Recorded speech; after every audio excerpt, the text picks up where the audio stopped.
Welcome to the channel. I am Simran Sahani और अब मैं आपको बता रही हूँ रीडिंग कॉम्प्रिहेंशन। जिस वीडियो को आप इतने दिनों से वेट कर रहे थे कि दीदी आप बना नहीं रही हो, मैंने कहा था लास्ट डे पे आके बताऊंगी। The only trick, the only short method that you need to score full marks in your reading comprehension. 22 में से 22 नंबर यूं निकल जाएंगे, तुम्हें पता भी नहीं चलेगा। और कैसे मैं आपको जो ये टिप्स बताऊंगी, एक सॉल्व करके दिखाऊंगी पैसेज अभी सीबीएसई के लेटेस्ट सैंपल पेपर का। मक्खन की तरह आंसर निकलेंगे आपके हाथ से। तो पहली बात बता रही हूँ, कोई टेंशन मत लो, reading comprehension unseen passage solve करके देखने होंगे, ये वो नहीं। इस मेथड को समझो और इसी के हिसाब से आप अपना जो है क्वेश्चन पेपर में अनसीन पैसेज को सॉल्व करना। अब एक चीज़ पहले बता रही हूँ before telling you the tips. देखो गाइस, हमारा जो पूरा का पूरा इंग्लिश का पेपर होता है वो काफ़ी लेंदी होता है। तो कई बार ऐसा होता है कुछ बच्चों का जो पेपर है वो छूट जाता है, उन्हें आता होता है तब भी छूट जाता है। तो इसलिए थोड़ा सा टाइम मैनेजमेंट करके रखना है। जो अनसीन पैसेज है उसे बहुत ज़्यादा टाइम भी नहीं दे देना है। 22 नंबर का आई नो आपको लगेगा कि बहुत टाइम कंज्यूम देना पड़ेगा इसे, बट जो मैं ट्रिक्स बता रही हूँ उससे जल्दी भी हो जाएगा पैसेज सॉल्व और अच्छे से भी होगा। तो वो मेरी टेंशन है। तुम इस टिप्स के हिसाब से अपने अनसीन पैसेज को अच्छे से सॉल्व करना स्टार्ट करना। अब करना क्या है आपको, सबसे पहली चीज़ जो आपको रीडिंग टाइम मिलता है अपने पेपर के अंदर, ठीक है, उसमें आप जब थोड़ा सा हल्का सा अपने पेपर को गो थ्रू कर लिया, ठीक है, लिटरेचर में क्वेश्चन है, इस टाइप के क्वेश्चन है, और जो है उसके बाद आपको क्या स्टार्ट कर देना है, रीडिंग कॉम्प्रिहेंशन को पढ़ना शुरू कर देना उन 15 मिनट्स के अंदर ही। टाइम बिल्कुल भी बर्बाद मत करना अपना। रीडिंग कॉम्प्रिहेंशन का जो हमारा अनसीन पैसेज है उसे जल्दी से स्टार्टिंग में ही रीड करना शुरू कर देना और उसको अच्छे से समझना शुरू कर देना, जिस टिप्स से मैं आपको बता रही हूँ, क्योंकि फिर आपके पास बहुत सारा टाइम बाद में बच जाएगा, ठीक है। Now don't try to go through the full passage. अभी मैं आपको बता रही हूँ, एकदम से पूरे पैसेज को पढ़ने मत लगना। हमें कई बार समझ में कुछ नहीं आता है तो हम कंफ्यूज हो जाते हैं। करना क्या है आपको भाई, जल्दी से हम देखते हैं। सबसे पहले तुमने क्या करना है, फर्स्ट ऑफ ऑल, ये बच्चों वाली ट्रिक है, बहुत एंशिएंट ट्रिक है, इसे कह सकते हो सबसे बेस्ट है, ओल्ड इज गोल्ड कहते हैं ना, यस ये वही है। सबसे पहले आपको go through all the question, हर एक क्वेश्चन को गो थ्रू करना है। जैसे ही पेपर हाथ में आएगा, देख लिया पूरे पेपर को, फिर आना है सेक्शन 1 के हमारे अनसीन पैसेज पे और आपको क्वेश्चंस को देखना है, रीड करना। पहला क्वेश्चन क्या गिवन है, दूसरा क्या गिवन है, तीसरा क्या गिवन है, फोर्थ क्या गिवन है, फिफ्थ क्या गिवन है। जैसे ही आप क्वेश्चन पढ़ोगे आपको समझ में आ जाएगा जो हमारा क्वेश्चन पैसेज है वो किस टॉपिक पे है, कि यार वो स्मार्टफोन पे है, वो डिजिटल मीडिया पे है, वो सोशल मीडिया पे है, वो हमारा किसी वायरस के ऊपर है, वो किसी बीमारी के ऊपर है, किसी के इलाज के ऊपर है, किसी टाइप के जो है आप कहो फंक्शन के ऊपर है, कोई ग्लोबल फिनोमेना के ऊपर है, या कोई ऐसा ही कोई स्टोरी बता रखी है, आपको समझ में आ जाएगा। क्रिसमस बता रखा है, उसमें कुछ भी बता रखा है, ये आपको समझ में आ जाएगा। पॉल्यूशन है, पॉल्यूशन का टाइप है, ये पढ़ के समझ में आएगा। ओल्ड एज होम पे लिखा गया है, जो पेरेंट्स एंड बच्चों का रिलेशन है उस पर है।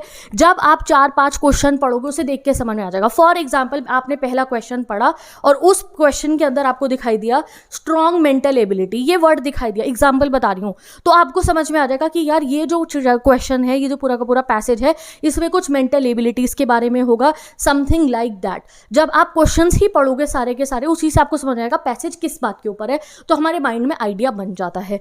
फिर जब आप क्वेश्चन नंबर 1 पढ़ लोगे, 2, 3, 4 पढ़ लोगे, फिर आप क्वेश्चन देख के आंसर लोकेट करना शुरू कर देना। जो हमारा एंशिएंट वे है अनसीन पैसेज को सॉल्व करने का, वैसी तरीके से हमें सॉल्व करना है। सबसे पहले क्वेश्चन नंबर 1 पढ़ना और देखना कि क्वेश्चन नंबर 1 में जो लिखा है वो कौन से पैरा में आ रहा है। सपोज करो मैंने कहा ये लिखा है स्ट्रॉन्ग मेंटल एबिलिटी, तो पैरा 1 देखना, पैरा 2 और पैरा 3 और लोकेट करना कि यार ये स्ट्रॉन्ग मेंटल एबिलिटी लिखा कहाँ है। देख लिया, आपको पता चल गया इसका आंसर मतलब इस वाले क्वेश्चन का पैरा 1 में मिलेगा। फिर पैरा 2 का देखना, उसमें जो लिखा है वो कहाँ मिल रहा है आपको, और वहीं से आपको क्वेश्चंस के आंसर मिलने शुरू हो जाएंगे। तो एक बार क्वेश्चन पढ़ के थोड़ा बहुत पैरा में लोकेट कर लिया। अब क्या करना है, अब आपको जो फर्स्ट लाइन है आपके पैसेज की और जो लास्ट लाइन है उसे पढ़ना है। पहली लाइन पढ़ना और आखिरी लाइन पढ़ना पैसेज की, इससे आपको समझ में आएगा कि पैसेज किसके ऊपर है, ठीक है। क्वेश्चन पढ़ के तो आधा समझ में आ ही गया था, फर्स्ट और लास्ट लाइन पढ़ के भी हमें समझ में आ जाता है कि चेंजिंग एनवायरनमेंट पे है, सोशल मीडिया पे है, हेल्थ इशू पे है। अब ये मैं आपको हमारे ना पैसेज जो सीबीएसई ने दिया है उसमें प्रैक्टिकल लगा के दिखाती हूँ इन टिप्स को। चलो चलते हैं हमारे सीबीएसई वाले। तो ये हमारा सीबीएसई का पैसेज है, दिख गया। अभी हम इसको रीड नहीं कर रहे, हम आया, हमारे सामने पेपर आया और हमने इसको रीड करना शुरू करा। अब इसका पहला क्वेश्चन लिखा है, according to paragraph 1 what effect do smartphone notification have on the people in the room. तो भाई इसे पढ़ के समझ में आ रहा है कि ये पैसेज किससे रिलेटेड होगा, कुछ स्मार्टफोन वगैरह से रिलेटेड है। अब सेकंड क्वेश्चन भी पढ़ लेते हैं।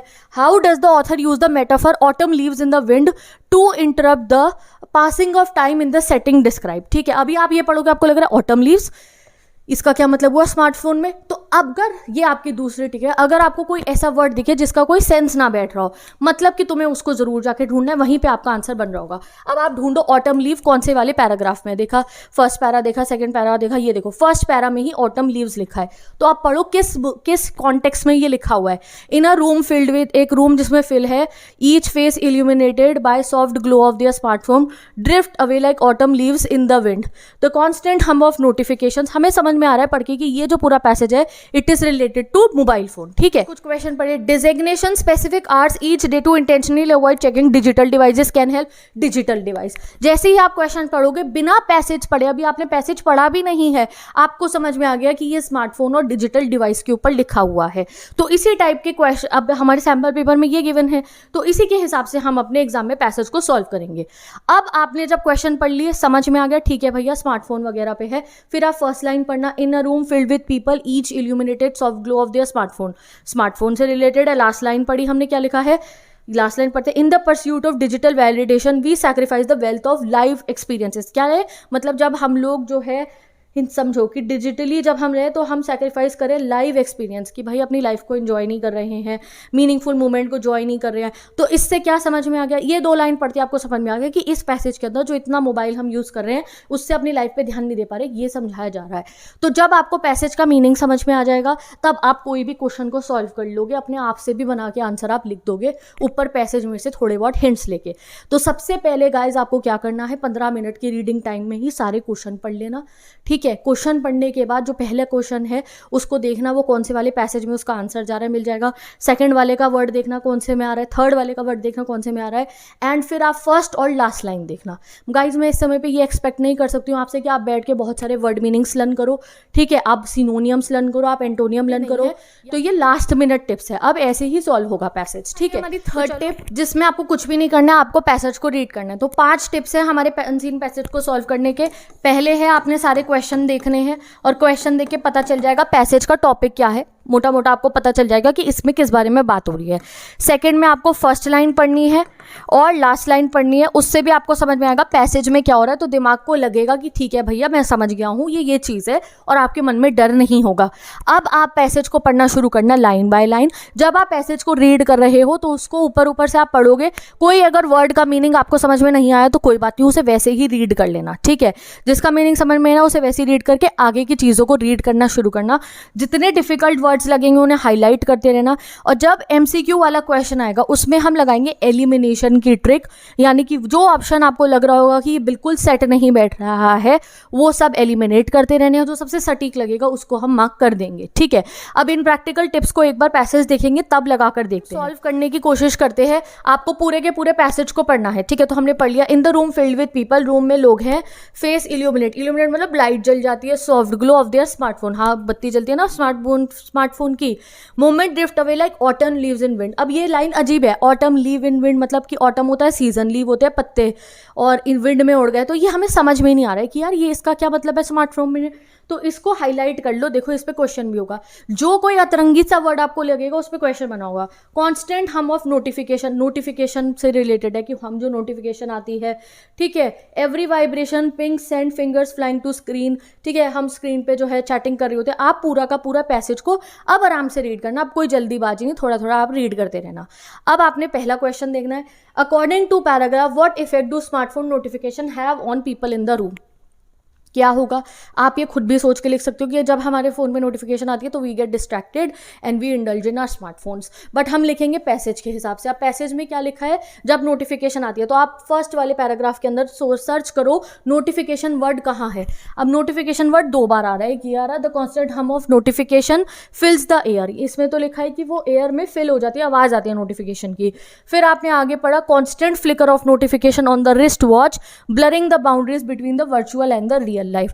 तो ये हो गया दोबारा कि जब बार बार नोटिफिकेशन आती है तो वर्चुअल और रियल लाइफ खत्म हो जाती है। मतलब यही है कि जब भी नोटिफिकेशन आती है तो बंदा डिस्ट्रैक्ट हो जाता है, अपने घर वालों से बात नहीं करेगा। तो वही लाइन आपने लिख देनी है, according to paragraph 1 smartphone notification instant interruption करते हैं, divert attention of the people. इसको ये नहीं है कि यही लैंग्वेज किसी भी अपने आप लिख दो।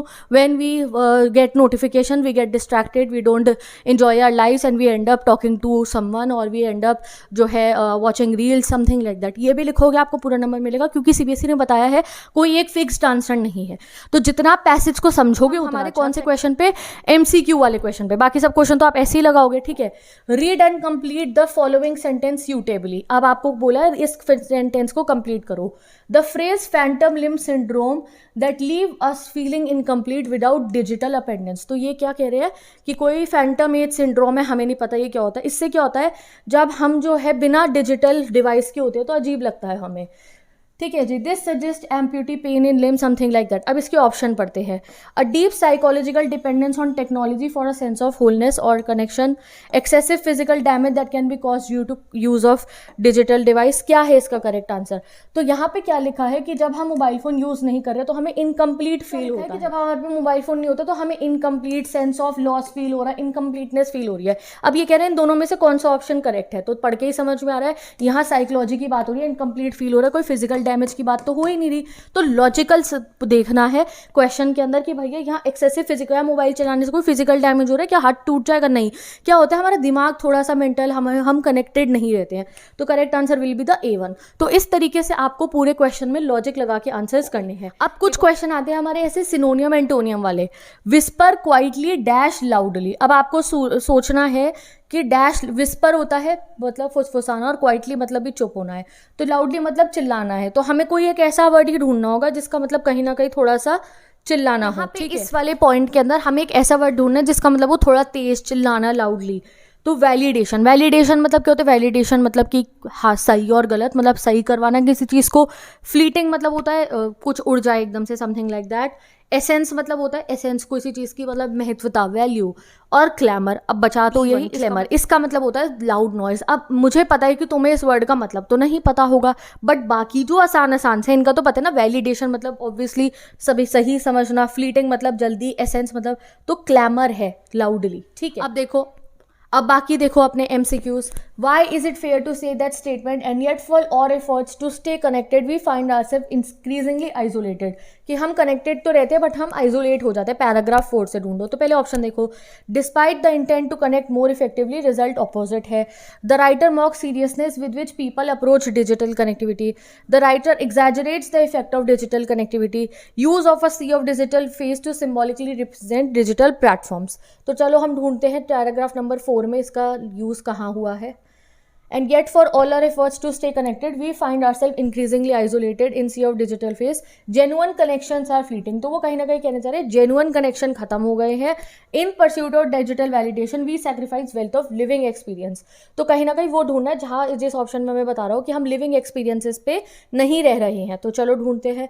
Despite intent to connect, the result is opposite. Writer mocks the seriousness, नहीं। The writer exaggerates the effect of connectivity, नहीं। Use of series symbolic result, नहीं। तो करेक्ट आंसर है फर्स्ट वाला, कि जब भी हम कनेक्ट करने की कोशिश तो कर रहे हैं बट उसका रिजल्ट ऑपोजिट हो रहा है, हम और दूर भागते जा रहे हैं। यहाँ पे वो मॉक भी नहीं कर रहे हैं, यहाँ पे वो एग्जैजरेट भी नहीं कर रहे हैं, ना ही यहाँ पे वो किसी डिजिटल प्लेटफॉर्म का प्रमोशन कर रहे हैं। तो correct answer will be the first. How does the author use the metaphor autumn leaves in the wind. अब ऑटम लीव्स हमारा पैराग्राफ 1 में यूज हुआ है, हमें नहीं पता ऑटम लीव्स का मतलब क्या है, तो हम पैरा 1 पढ़ेंगे कि इसका मतलब किस कॉन्टेक्स्ट में यूज हुआ है। रूम फिल्ड विद पीपल में ग्लो लाइट से जो है फेस जल जाते हैं। ड्रिफ्ट अवे लाइक अ ऑटम स्लीव, क्या ड्रिफ्ट हो रहा है? Soft glow of their smartphone. Moments drift away यानी कि टाइम निकल जाता है, like a autumn leaves in the wind. Autumn leaves से मतलब पत्ते जैसे हवा में जाते हैं वैसे टाइम निकल जाते हैं, समथिंग लाइक दिस। कॉन्स्टेंट हम फिल्स एयर, ठीक है।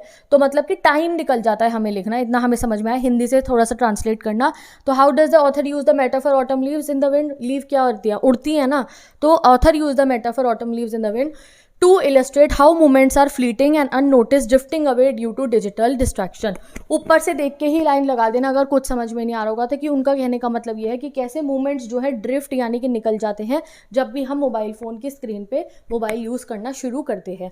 तो कभी बहुत अटक जाओ तो आप वहीं के आसपास की लाइन से बना के आंसर लिख देना, वरना अपनी लैंग्वेज में लिखना, ठीक है। तो autumn leaves in the wind जो डिफिकल्ट वर्ड है, जो डिफरेंट वर्ड है, उसमें से क्वेश्चन जरूर आएगा। टिप्स को रिवाइज करते हैं। रीड द क्वेश्चन फर्स्ट, आप सारे क्वेश्चंस को रीड करोगे, करेंगे, quickly look at the question before reading the passage, और इससे आपको हेल्प मिलेगी। जब आप रीड करोगे तो आपको पता होगा यार इस वाले ये क्वेश्चन है, जब आप रीड करोगे आप बोलेगा यार ये क्वेश्चन पूछा गया यहाँ से। फिर आप पैसेजेस को रीड करना लाइन बाय लाइन, ठीक है। आइडेंटिफाई करना सारे कीवर्ड जो नाम लिखा है, सपोज करो किसी में कोई डेट आ गई, किसी में कोई बहुत डिफिकल्ट वर्ड आ गया, उसको अच्छे से रीड करना पैसेज को केयरफुली। फिर आपने जाना है क्वेश्चन पे और डायरेक्ट उस पैसेज पे जहाँ से उसका आंसर मिलेगा। डिफिकल्ट वर्ड्स को ध्यान रखना, डिफिकल्ट वर्ड्स के आसपास की लाइनों को जब आप पढ़ोगे तो उसका मीनिंग समझ में आ जाएगा। जब भी आप अटक जाओ किसी डिफिकल्ट वर्ड पे तो उसके आसपास की लाइनों को हिंदी में ट्रांसलेट करना, जैसे अभी हमने ऑटम लीव्स वाली को करा। अपने एमसीक्यूज के अंदर जो सबसे रॉन्ग आंसर लग रहे होंगे ना, मतलब कि ये तो कोई सेंस ही नहीं बैठ रहा है इनका, उन्हें एलिमिनेट करते रहना एंड बार बार अपने आंसर्स को ना चेक करते रहना। बिफोर राइटिंग एक बार चेक कर लेना कि हाँ ये मैं ऐसे बना के लिख रहा हूँ। बाकी कोई डरने की जरूरत नहीं है, टेंशन लेने की जरूरत नहीं है। इस मेथड से सबसे फास्ट वे में आपका पूरा का पूरा रीडिंग कॉम्प्रिहेंशन हो जाएगा। तो with this bye, take care, best of luck and I will meet you in the next.